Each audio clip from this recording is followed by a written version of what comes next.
ದಸರತ್ ಕಲಗುರ್ತಿ ಅಂತಕ್ಕಂಥದ್ದು ಇವತ್ತು ರಂಗಮಂದಿರದಲ್ಲಿ ಮಾದಿಗರ ಮುನ್ನಡೆ ಕಾರ್ಯಕ್ರಮದಲ್ಲಿ ನನ್ನ ಮೇಲೆ ಬಸವರಾಜ ಮತ್ತಿಮೂಡು ಮತ್ತು ಗೋವಿಂದ ಕಾರಜೋಳ ಫೋನ್ ಮುಖಾಂತರ ಕಟ್ಟಳಿಕೆ ಹಾಕೋದರ ಮುಖಾಂತರ ಮತ್ತು ಜೀವ ಬೆದರಿಕೆ ಹಾಕೋದರ ಮುಖಾಂತರ ನಾನು ಅವರಿಗೆ ಹೆದರಿ ವಿಷ ಸೇವನೆ ಮಾಡ್ತಕ್ಕಂಥ ಕೆಲಸ ಮಾಡಿದ್ದೆ.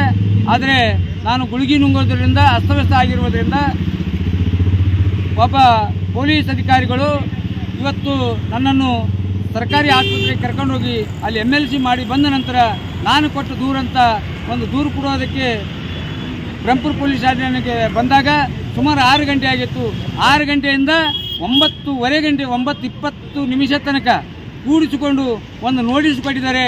ಆ ನೋಟಿಸ್ನಲ್ಲಿ ಯಾವುದೇ ನೀವು ನ್ಯಾಯಾಲಯದಿಂದ ಒಂದು ಕೇಸ್ ದಾಖಲಿಸಬಹುದು, ನಮ್ಮಲ್ಲಿ ಕೇಸ್ ತಗೊಳ್ಳಲ್ಲ ಅಂತಕ್ಕಂಥ ಒಬ್ಬ ಸರ್ಕಲ್ ಇನ್ಸ್ಪೆಕ್ಟರ್ ಅವರು ನಾನು ಫೋನ್ ಮಾಡಿದ್ರು ಕೂಡ ಹಲವಾರು ಬಾರಿ ಒಂದು ಬಾರಿ ಫೋನ್ ಮಾಡಿದಾಗ ಫೋನ್ ರಿಸೀವ್ ಮಾಡಿ ನಾನು ರೈಟ್ರಿಗೆ ಹೇಳ್ತೀನಿ ಅಂತಕ್ಕಂಥದ್ದು ಮಾತು ಹೇಳಿ ನಂತರ 2.5 ತಾಸು ಕೂಡಿಸ್ಕೊಂಡು ಈಗ ಒಂದು ನೋಟಿಸ್ ಕೊಡ್ತಕ್ಕಂಥ ಕೆಲಸ ಮಾಡ್ತಾ ಇದ್ದಾರೆ.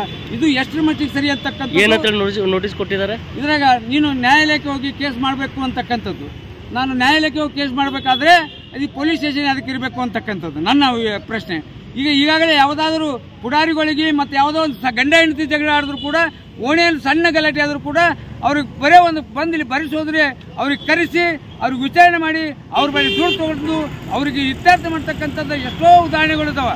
ಆದರೆ ಇವತ್ತು ಒಬ್ಬ MLA ಆಗಲಿ ಒಬ್ಬ ಬಲಿಷ್ಠ ಹಣಬಲ ತೋಳಬಲ ರಾಜಕೀಯ ಬಲ ಇದ್ದವರಿಗೆ ಈ ಥರ ಕಾನೂನು ಮತ್ತು ಗರೀಬರಿಗೆ ಒಂದು ಕಾನೂನು ಇದು ಯಾವುದ್ರ ಮಟ್ಟಿಗೆ ಸರಿ ಅಂತಕ್ಕಂಥದ್ದು ನನ್ನ ಪ್ರಶ್ನೆ ಆಗಿದೆ. ಆದ್ದರಿಂದ ಇವತ್ತಿನ ದಿನ ಇವತ್ತೇನು ನೋಟಿಸ್ ಕೊಟ್ಟರೆ ಇದೇ ನೋಟಿಸು ಎಲ್ಲ ಪೊಲೀಸ್ ಕಚೇರಿಯಲ್ಲಿ ನೋಟಿಸ್ ಕೊಡ್ತಕ್ಕಂಥ ವ್ಯವಸ್ಥೆನೇ ಮಾಡಬೇಕು. ಯಾವುದೇ ಕೇಸ್ ದಾಖಲಿಸ್ತಕ್ಕಂಥ ಕೆಲಸ ಮಾಡಬಾರ್ದು. ಯಾಕಂದರೆ ಇದರಲ್ಲಿ A ಡಿವಿಷನ್ DSP ಅಂತಕ್ಕಂಥದ್ದು ASP ಅಂತಕ್ಕಂಥದ್ದು ಮೆನ್ಷನ್ ಆಗಿರೋದ್ರಿಂದ ಕೇಸ್ ತಗೊಂಡಿಲ್ಲ ವಿನ ಬೇರೆ ಯಾವುದು ಕಾರಣಕ್ಕಲ್ಲ ಅಂತಕ್ಕಂಥದ್ದು ಮೇಲ್ನೋಟ ಕಂಡು ಬರಲಾಗ್ತದೆ. ಇವ್ರು ಮಾಡ್ತಕ್ಕಂಥ ಕೆಲಸಗಳಿಗೆ ನಾವು ನಾಳೆ ಏನು ಉತ್ತರ ಕೊಡಬೇಕು, ನಾನು ಎಲ್ಲ ನಾಳೆ ಪ್ರೆಸ್ ಮೀಟ್ ಮಾಡೋದ್ರ ಮುಖಾಂತರ ಅವ್ರ ವಿರುದ್ಧ ಪ್ರತಿಭಟನೆ ಮಾಡೋದ್ರ ಮುಖಾಂತರ ನಾನು ಇವರಿಗೂ ಕೂಡ ಸಸ್ಪೆಂಡ್ ಆಗೋವರೆಗೂ ನಾನು ಬಿಡಂಗಿಲ್ಲ. ಇವ್ರ ಮೇಲೂ ಕಾನೂನು ಕ್ರಮ ಕೈಗೊಳ್ಳೋದಕ್ಕೆ ಇವ್ರು ಯಾರು ನನ್ನ ಕೇಸ್ ತಗೊಂಡಿಲ್ಲ ಅವ್ರ ಬಗ್ಗೆನೂ ಕೂಡ ಕೋರ್ಟಿಗೆ ಹೋಗ್ತೀನಿ, ಕೋರ್ಟ್ನಲ್ಲಿ ಮೊಕದ್ದಮೆ ಹೂಡ್ತೀನಿ ಅಂತಕ್ಕಂಥದ್ದು. ಮತ್ತು ಈಗಾಗಲೇ ಮತ್ತಿಮೂಡು ಕಾರಜೋಳವರು ಜೀವ ಬೆದರಿಕೆ ಹಾಕ್ಯಾರಂತ ಯಾವುದೋ ಒಂದು ವಿಷಯದಾಗ ಬಂದು ಹೇಳಿದ್ರು ಕೂಡ ಅವ್ರಿಗೆ ಕರೆಸಿ ಅವ್ರ ಬಳಿ ದುಡ್ಡು ವಸೂಲಿ ಮಾಡಿಕೊಂಡು ಹಲವಾರು ಉದಾಹರಣೆಗಳಿದಾವೆ. ಆದರೆ ಇವತ್ತು ನಾನು ಕೇಸ್ ಮಾಡಿದ್ರು ಕೂಡ ಕೇಸ್ ತಗೊಳ್ಳೋಕ್ಕೆ ತಯಾರಿಲ್ಲ. ಒಂದು ನೋಟಿಸ್ ಇಶ್ಯೂ ಮಾಡ್ತಾರೆ. ಈ ನೋಟಿಸಿಗೆ ಏನು ನಾನು ಕಾರಣ ಕೊಡಬೇಕಂತಕ್ಕಂಥದ್ದು ಮುಂದೆ ಕೋರ್ಟಿನ ಮುಖಾಂತರ ಮತ್ತು ಪತ್ರಿಕೆ ಮಾಧ್ಯಮದ ಮುಖಾಂತರ ಮತ್ತು ಪ್ರತಿಭಟನೆ ಮುಖಾಂತರ ಉತ್ತರ ಕೊಡ್ತೀನಿ ಅಂತಕ್ಕಂಥದ್ದು.